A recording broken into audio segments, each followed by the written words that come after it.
afford in this business is take your after ball. If you think you can do it yourself, or put a team in place and train them up, or let them learn, or aren't as good as someone else, when you're operating at this level, no room for errors. No room for errors. And I live and breathe the business. I know exactly what is happening all the time, every move, every governing body, with every penny, and it's solid as a rock. You can't beat someone that's relentless, because they'll always keep coming.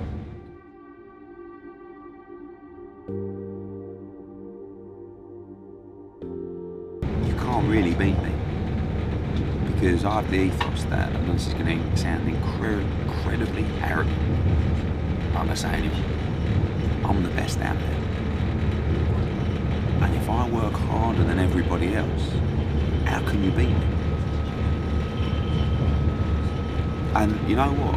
The same applies to you, just so people don't think I'm too arrogant. The same applies for you. In IFL, you're the best out there, right? So how can you be beaten? Well, you don't work as hard. You don't put the hours in that you've always put in to get to where you are. You start taking your eye off the ball, take your foot off the gas, complacency. That's how you'll get beaten in IFL, because there'll be some upstart that's hungrier than you. And that translates in business, in social, what you're doing, in fighting, in sport. The moment you get out-hungered, I'm not even sure that's a word, but it sounds great. You get out-hungered, you get out-hustled. I always talk about AJ, we always talk about the hustle. Don't stop hustling. Doesn't matter if you're hustling in the gym, doesn't matter if you're hustling at the board. Got to get on the hustle. You've got to out-hustle everyone. You've got to outwork everyone. And that's got to be the same for anybody. Doesn't matter if you're flipping burgers or you're doing multi-million-pound deals. If you do your burger, if you're working in a burger shop, if you're working in McDonald's, you've got to out-hustle everyone. You've got to get beyond it. Yes, I'm very motivated to put on good shows, not just because I want to be number one and I want to provide good fights, but yeah, for me as well. You know, it's been a really mad 12 months. I mean, I've worked my absolute bollocks off, but I'm actually quite proud. It hasn't all gone to plan, and there's some things we could have done better, but I couldn't have give any more, like without getting ill or just conking out, you know, and that's probably on the verge anyway, but it's like I've put everything into this. I've been everywhere I can. I've worked 20 hours a day, probably consistently. And yeah, it's been a really mad 12 months. I'm really proud of what we've achieved in those 12 months. You're going to get the naysayers and the critics, but don't forget we come from a standing start, you know, in terms of the zone and Matchroom Boxing USA. We were unknowns out here. We weren't ESPN getting into boxing, Fox getting into boxing. We were a newly launched platform that was coming in against all odds.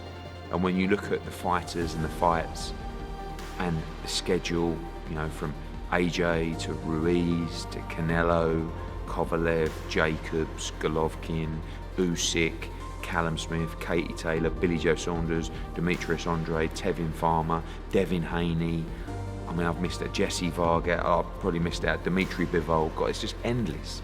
And we're really proud of what we've achieved. Got a long way to go, but our success or our failure will not be through want of trying. There will be no one that tries harder or works harder than us on this project. Like, this is everything I want.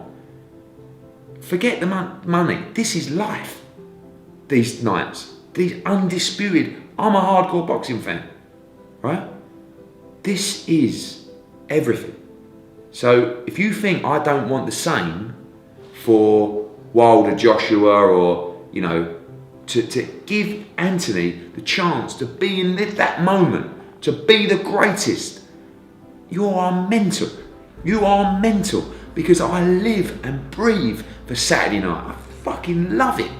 It is everything. Sport for me is everything. Boxing is everything. Money's important, but it's really not. It's really not. That's just numbers. That's just, can we hit these numbers? It's not, oh, how much money can we make? It's about the business, territories we go in, shows we do, how much but that's just a game. This is sport. This is sport. And sport is the greatest thing in the world.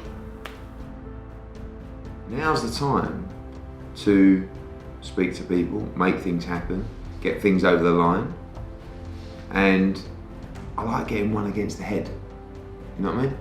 So when you walk out of here today, if you've cleared a load of stuff off your desk, if you've done a few deals, if you've made some fights, if you've finalised some shows, that's one against the head.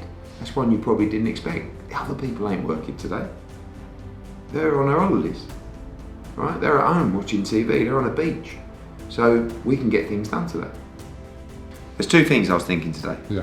Number one, do you think that any successful person would sit online all day and comment with negativity and effectively trolling people all day?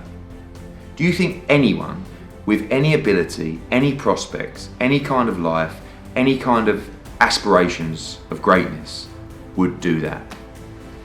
No. Okay, so that's the first thing. So basically, anyone that does that is a fucking complete loser. That's the first thing you understand.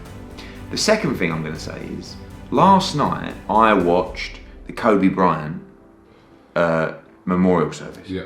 My God, absolutely heartbreaking. Heartbreaking. I've never met these people. This is a guy with, 4 daughters. I mean, it's just the saddest story you could ever tell. And I think, and again, you know, the passing recently of Caroline Flack and stuff like that, I've got a feeling that we are about to turn a corner of positivity and love. I think people are going to start to realise that it's good to do good. It's good to be good. It's good to be a good person. Do you know what I mean? And I honestly think, and sometimes it takes something as sad as that for people to realise all the things that these people preached, that we should take example and make sure that their legacy lives on. And I really feel like people are starting to realise, you know what? Being horrible only gives you an horrible life. Do you know what I mean? Being bitter only gives you an unhappy life.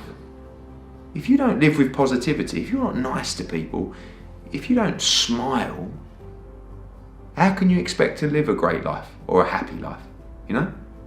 And I think examples of greatness like Kobe Bryant should inspire you. I watched that thing yesterday and all it made me think was 2 things.